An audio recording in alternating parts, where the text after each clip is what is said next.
Hello everyone, this is Sunil Langda, your physics educator. Welcome to the channel. तो कैसे आप सब? आई होप सभी अच्छे होंगे, अच्छे से पढ़ रहे होंगे। तो आज हम करने वाले हैं अभी के लिए एटम्स के एमसीक्यू। और देखो यार, जो एटम्स चैप्टर है उसमें बहुत कम एमसीक्यू बनते हैं। तो प्रीवियस ईयर की जो मैंने वीडियो डाली एटम्स की, तो उसमें जो एमसीक्यू बनते थे वो भी हमने कवर किए हैं। तो अभी एक्स्ट्रा जो इंपॉर्टेंट एमसीक्यू बनते हैं वो है एग्जाम्पलर के। ठीक है, तो बहुत छोटा वीडियो रहेगा और इसमें हम एनसीईआरटी एग्जाम्पलर के एमसीक्यू करने वाले हैं। ठीक है, जिस चैप्टर से यार ज़्यादा चांसेस नहीं है एमसीक्यू करने के, तो उसके एमसीक्यू हम सिर्फ इंपॉर्टेंट ही कर रहे हैं। मतलब एक्स्ट्रा चीज़ों के पीछे भागने की जरूरत नहीं है। तो एनसीईआरटी के एग्जाम्पलर के जो क्वेश्चन होते हैं वो बहुत ज़्यादा इंपॉर्टेंट होते हैं। और हर एक वीडियो के अंदर मैंने एनसीईआरटी एग्जाम्पलर के क्वेश्चन को कवर किया है, जो भी मैंने एमसीक्यू की वीडियो डाली है बेटा। ठीक है, तो अभी करने वाले एटम्स के एमसीक्यू। क्लास 12 फिजिक्स का ये जो है हमारा 12वां चैप्टर है ना। तो ज़्यादा मुश्किल नहीं है। हाँ, थोड़ा सा आपको एक कॉन्सेप्ट की नॉलेज जरूर होनी चाहिए। तो इस वीडियो को आगे बढ़ाते हैं, और आगे बढ़ने से पहले मैं बोलूँगा कि टेलीग्राम चैनल है सुनील जंगड़ा सर के नाम से, इसको फटाफट से ज्वाइन कर लो, क्योंकि मेरा जितना भी कंटेंट है बेटा फ्री ऑफ कॉस्ट आप लोगों को यहाँ पे मिलता है। ठीक है, जितने भी नोट्स हैं, ठीक है, जितने भी इंपॉर्टेंट पीडीएफ है 80-20 रूल के अकॉर्डिंग, मेरी फ्री लाइव क्लासेस जो हैं, सबका लिंक भाई साहब आप लोगों को यहाँ पे मिलता है। तो बिना किसी देरी के इस टेलीग्राम चैनल को फटाफट से ज्वाइन कर लो। आगे बढ़ते हैं और शुरुआत करते हैं। पहला क्वेश्चन क्या है? Taking the Bohr radius as a naught is this 53 picometre. देखो यार, बोहर रेडियस जहाँ पे बोला जाए, क्या बोला जाए, जहाँ पे अगर तुम्हें बोहर रेडियस बोल दिया गया है वो कौन होता है, पहले तो इसकी बात कर लेते हैं। उसका मतलब है कि पहले n इजिकल टू 1 की बात कर रहे हैं। ठीक है, तो मतलब यहाँ पे हमने ए नोट लिख दिया, कितना है, सॉरी 53 है, 53 picometer. Pico is 10-12। Okay, radius of lithium ion in its ground state on the basis of Bohr's model will be. अब ये तुम्हें किसका पूछ रहा है? रेडियस पूछ रहा है, किसका? रेडियस ऑफ लिथियम आयन का पूछ रहा है। तो लिथियम का बता देते हैं, बट इसके लिए ना हमें रेडियस के लिए एक रिलेशन पता होना चाहिए। तो तुम्हें पता होगा कि जब भी हमें रेडियस निकालना होता है, तो किसी भी स्टेट के लिए अगर बोला जाए, ठीक है, तो हम कैसे निकालेंगे? यहाँ पे लिखेंगे ए नॉट, यहाँ पे लिखेंगे एन का स्क्वायर, और यहाँ पे लिखेंगे जेड। तो भाई लिथियम के लिए जो जेड होगा वो कितना होने वाला? तो लिथियम के लिए जो जेड होगा उसकी वैल्यू होती है 3। ये तो आप लोगों को याद होना ही चाहिए, है ना। ठीक है भाई, तो अभी पुट कर देते हैं। तो R is equal to a naught, और a naught is 53 picometer. Pico is 10-12। और किस में बोला है? ग्राउंड स्टेट में बोला है, लिथियम के ग्राउंड स्टेट में। तो एन की वैल्यू 1 ही रहने वाली है, जेड की वैल्यू इज 3। तो यहाँ पे आ गया 53 इंटू 10⁻⁻12, नीचे आ गया 3। तो डिवाइड कर लो इसको, तो लगभग 17 पॉइंट कुछ आंसर आ रहा है। तो हमारे पास 17 पॉइंट में तो आंसर नहीं है, तो हम सीधा सा बोलेंगे यार कि आंसर कितना होने वाला है जो उसके पास होगा। ठीक है, तो भाई वो कौन है? वो 18 बनेगा। आप इसको डिवाइड करके देख लो ना। 18 है, सॉरी 53 है ना आप लोगों के पास। तो देखो 53 को अगर करते हैं 53 डिवाइडेड बाई 3, तो हमारे पास 17.6 बन रहा है। पूरा 18 नहीं आ रहा, तो इसलिए हम उसको अप्रोक्स क्या मान रहे हैं, इसलिए उसको हम अप्रोक्स मान रहे हैं, क्या? 18 मान रहे हैं। ठीक है, तो ये आ गया 18। जो पीको है उसको हम 10-12 लिखेंगे, तो ये पीको आ गया। ठीक है, और ये मीटर में आ गया क्योंकि रेडियस है। ओके बेटा, सो आंसर होगा इसका सी। और ज़्यादा बड़ा वीडियो नहीं रहेगा, क्योंकि एग्जाम्पलर के यहाँ पे सिर्फ 7-8 क्वेश्चन ही हैं जो इस चैप्टर के हैं हमारे पास। मतलब मल्टीपल चॉइस क्वेश्चन करने जिनका एक आंसर आ रहा हो, जिनके 2-2 3-3 आंसर आ रहे हैं, वो नहीं कर रहे हैं हम। ठीक है, चलो दूसरे की तरफ बढ़ते हैं। थोड़ा सा अटपटा है ये क्वेश्चन, बट ध्यान से समझना है सभी ने। The binding energy, the binding hydrogen atom considering an electron moving around a fixed nuclei, मतलब प्रोटॉन, वो कितनी होती है? वो इस तरीके से दी गई है। इन्होंने बोला कि बाइंडिंग एनर्जी किसी एक हाइड्रोजन एटम की जिसके अंदर हमने कंसीडर किया कि एक इलेक्ट्रॉन मूव कर रहा है एक फिक्स्ड न्यूक्लियाई के पास, मतलब उसके चारों ओर। फिक्स्ड न्यूक्लियाई मतलब प्रोटॉन। ओके, जहाँ पे इन्होंने बता दिया कि इस इक्वेशन के अंदर जो m है वो कौन है? मास है किसका? इलेक्ट्रॉन का। If one decide to work in a frame of reference where the electron is at rest. ठीक है, इन्होंने क्या बोला है? If one decide to work in a frame of reference where the electron is at rest, मतलब अब हमने frame of reference change कर लिया। अब वो बोल रहा है कि अगर ये मान लिया जाए कि अगर इलेक्ट्रॉन जो है वो रेस्ट पे है, the proton would be moving around it, कि भाई उसके चारों ओर मूव करेगा। ठीक है, बाय सिमिलर आर्ग्यूमेंट, मतलब इसकी तरह, the binding energy would be this. क्या हम इस तरीके से बाइंडिंग एनर्जी वो लिख देंगे? मतलब उसने बोला कि ऐसे लिख सकते हैं। और जो यहाँ पे कैपिटल M बोला है वो है प्रोटॉन का मास। तो ये बोल रहा है this last expression is not correct, कि भाई ये लास्ट एक्सप्रेशन जो है ना करेक्ट नहीं है। ऐसा क्यों है? तो ऑप्शंस को देख लेते हैं। इन्होंने बोला n would not be integral, ऐसा तो नहीं है यार, n तो इंटीग्रल हो सकता है, ठीक है, तो ये गलत है, ये तो हो ही नहीं सकता, ठीक है, ये कारण नहीं दे सकते मतलब हम। दूसरा, Bohr quantization applies only two electron, ठीक है, मतलब यहाँ पे देखो, एक मिनट, हमने ना यहाँ पे बताना क्या है, पहले ये क्वेश्चन को समझ लो। हमने बताना this last expression is not correct, कि भाई ये लास्ट एक्सप्रेशन ना करेक्ट नहीं है, क्योंकि n would not be integral, भाई नहीं, ऐसा नहीं है, इसलिए हम नहीं बोल सकते कि ये सही नहीं होगा, तो पहला आंसर हमारा नहीं होने वाला। दूसरा, Bohr quantization applies only two electron, नहीं, इसलिए भी नहीं बोल सकते कि यार ये जो बोहर क्वांटाइजेशन हम इलेक्ट्रॉन पे अप्लाई कर सकते हैं सिर्फ, तो इसलिए हम बोल देंगे कि यार पहला मतलब दूसरा वाला जो ये फॉर्मूला ये गलत है। तीसरा रीजन पढ़ते हैं, the frame in which the electron is at rest is not inertial, ये वाला सही रहेगा। क्यों रहेगा सही, देखो बेटा, देखो, हमने जब बोहर का केस किया था तो उसके अंदर हमने न्यूटन्स के लॉ को यूज़ किया था, वो किया था ना आपने, centripetal force is equal to electrostatic force, जिसमें हमने m v square by r लगाया था, है ना, लगाया था ना बेटा। तो वहाँ पे हम क्या कर रहे हैं, न्यूटन्स का लॉ यूज़ कर रहे हैं, न्यूटन्स का सेकेंड लॉ यूज़ कर रहे हैं, ठीक है, न्यूटन्स लॉ। और न्यूटन्स लॉ के अकॉर्डिंग क्या होता है कि आप लोगों का जो ये फ्रेम ऑफ रेफरेंस है, या तो वो रेस्ट पे होना चाहिए या फिर वो यूनिफॉर्म मोशन में होना चाहिए। अब तुम्हें पता है कि यार जो मास ऑफ इलेक्ट्रॉन है वो बहुत कम होता है किससे, मास ऑफ प्रोटॉन से। तो यहाँ पे जो सेंट्रीपिटल फोर्स लगेगी ना, वो क्या करेगी, इलेक्ट्रोस्टैटिक फोर्स को प्रोवाइड नहीं कर सकता, नहीं कर सकता। इसका मतलब हम ये बोल सकते हैं कि ये एक तरीके से इलेक्ट्रॉन जो है ना वो मूविंग ही है, ठीक है। तो इसलिए मतलब जो फ्रेम ऑफ रेफरेंस है वो इनर्शियल नहीं है। इनर्शियल का मतलब समझते हो ना, या तो रेस्ट पे होना चाहिए या यूनिफॉर्म मोशन में होना चाहिए। तो आंसर यही होने वाला है। आंसर क्या होने वाला है, सी होने वाला है हमारे पास आंसर, ठीक है बेटा, ओके।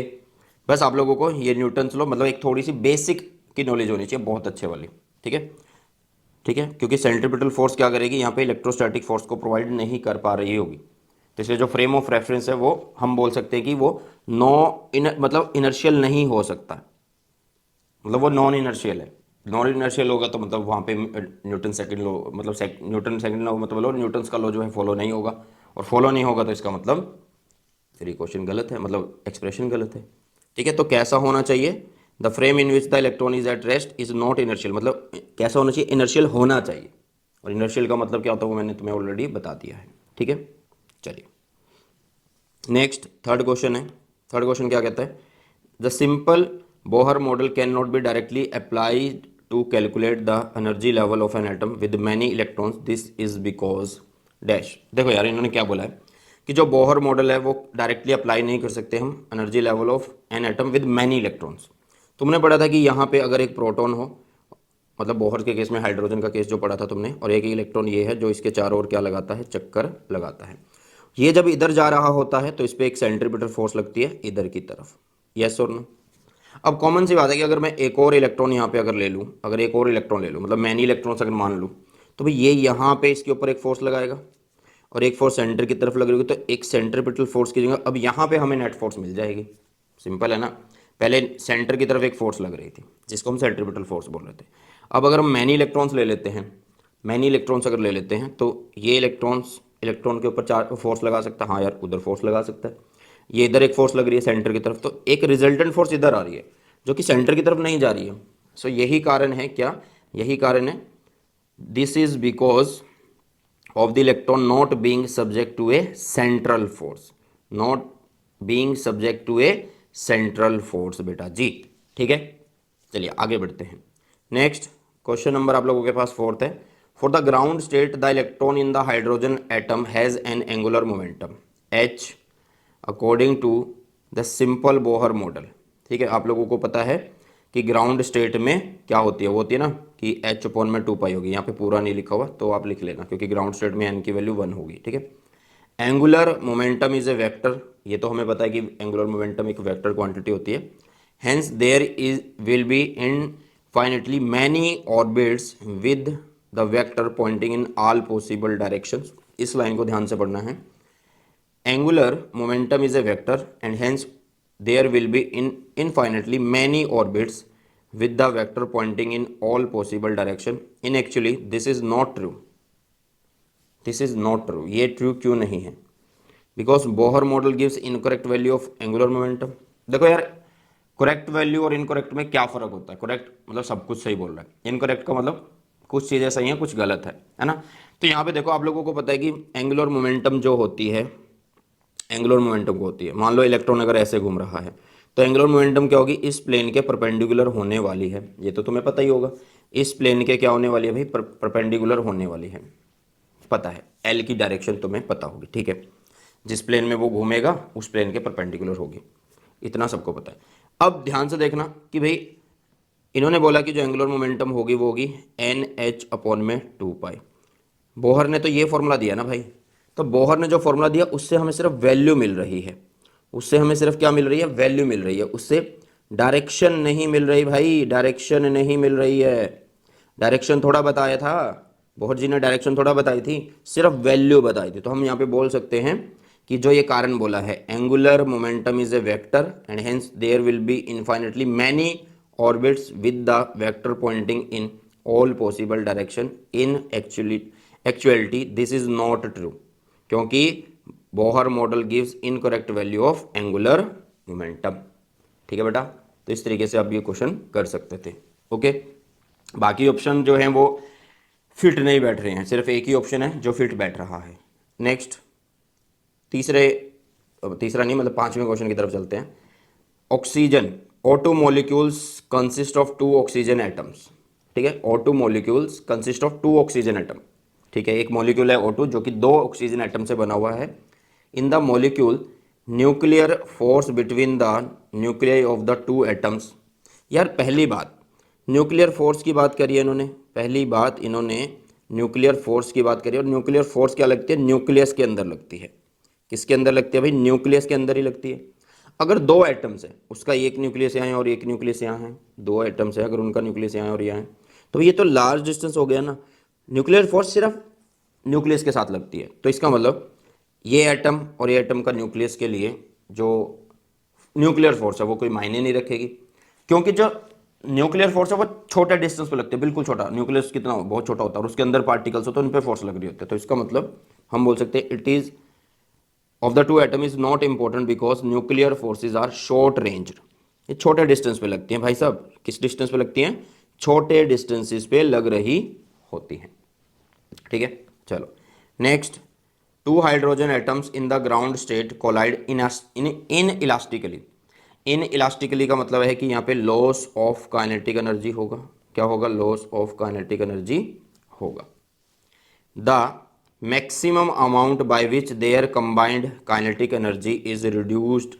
मतलब तुम्हें बताना है कि combined the maximum amount by which their combined kinetic energy is reduce, कि एनर्जी कितनी रिड्यूस होगी।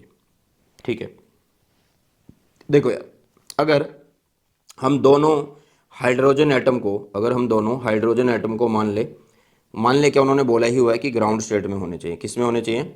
ग्राउंड स्टेट में होने चाहिए। ठीक है, कौन सी स्टेट में? ग्राउंड। तो ग्राउंड स्टेट में मैं ऐसा केस कर लेता हूँ कि वो अभी तक टकराए नहीं हैं, अभी तक वो टकराए नहीं है। बिफोर कोलिजन वाली अगर हम बात करें यहाँ पे, तो बिफोर कोलिजन काइनेटिक एनर्जी क्या लिख सकते हैं? तो आप बोलोगे एक की कितनी है? 13.6 अपॉन में एन का स्क्वायर, दूसरे की कितनी है? 13.6 अपॉन एन का स्क्वायर, मतलब 1 का स्क्वायर, क्योंकि ग्राउंड स्टेट में। ठीक है, तो दोनों को ऐड कर दो, टोटल एनर्जी निकाल सकते हो ना। बिफोर कोलिजन की बात कर रहे हो, ठीक है, तो ये बनेगा आप लोगों के पास 27.2 बनने वाला है इलेक्ट्रॉन वोल्ट। ठीक है, ये बिफोर कोलिजन की बात हो गई। अब हमने बात करी आफ्टर कोलिजन। हाँ जी, आफ्टर कोलिजन। तो जैसे ही आफ्टर कोलिजन हुआ, कोलिजन जब होगा तो क्या बोला है मैंने? कोलिजन कैसा है? इन इलास्टिकली, मतलब काइनेटिक एनर्जी का लॉस हो रहा है। वो एनर्जी कोई एक एटम लेगा और वो एक्साइट हो जाएगा। वो एनर्जी कोई एक एटम लेगा और वो एक्साइट हो जाएगा, मतलब एक तो नीचे ही रहेगा ग्राउंड स्टेट में, एक एक्साइट हो जाएगा। ठीक है, तो आफ्टर कोलिजन हम बोल सकते हैं कि जो काइनेटिक एनर्जी अब है वो कितनी है? भाई एक तो नीचे ही है, तो उसकी तो कितनी होने वाली है? 13.6 ही होने वाली है। दूसरा चला गया फर्स्ट एक्साइटेड स्टेट के अंदर, मतलब n इज इक्वल टू 2 पे, तो 13.6 अपॉन में 2 का स्क्वायर करो, तो यहाँ पे कितनी बनने वाली है? ये बनेगी 13.6 अपॉन में 2 का स्क्वायर इज 4, तो यहाँ पे बनेगी 3.4। तो मतलब जो पहले एक्साइटेड स्टेट में अब पहुंच चुका है पहला एटम, तो उसकी है 3.4। ठीक है, इन दोनों को ऐड करो, तो ये 13.6 अगर हम ऐड कर लें तो कितनी बनने वाली है? ये बनेगी 17। कितनी बनने वाली है? 17। तो भाई उन्होंने हमें लॉस पूछा है, the maximum amount by which their combined kinetic energy is reduced, कितने उससे रिड्यूस हो जाती है। तो रिड्यूस को लिख दो सिंपल, 27.2 इलेक्ट्रॉन वोल्ट माइनस कर देंगे 17.0 इलेक्ट्रॉन वोल्ट, तो ये कितना बना 2, ये बना 0 और ये बना 10। ठीक है, तो कौन सा आंसर है, पहला आंसर है भाई साहब। कौन सा आंसर है बेटा, पहला आंसर आप लोगों के पास रहने वाला है। तो कोई ज़्यादा बड़ी बात नहीं थी इसके अंदर। ठीक है, बस सिंपली आप लोगों को पता होना चाहिए बिफोर कोलिजन, आफ्टर कोलिजन, और थोड़ा सा ये पता होना चाहिए कि जब इन इलास्टिक बोला गया तो लॉस ऑफ काइनेटिक एनर्जी हो रहा है। चलो next, A set of atoms in an excited state decays. इन्होंने बोला है कि एक सेट ऑफ एटम्स है, कहाँ पर है, एक्साइटेड स्टेट में, तो वो डीके हो सकता है।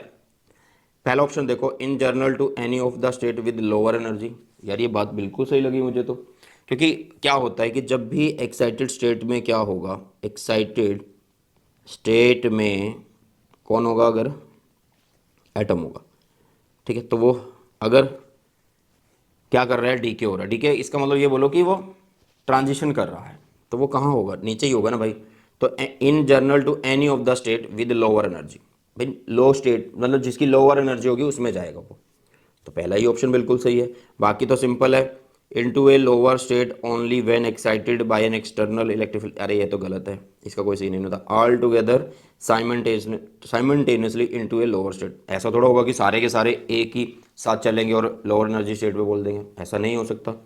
To emit photon only when the they collide, ये बोल रहा है कि state decay to emit photon when they collide, भाई दो वो कोलाइड होंगे तो फोटोन्स निकालेंगे, ये तो नहीं यार, ऐसा कुछ ही नहीं है, तो ये भी गलत है, ये भी गलत है और ये भी गलत है।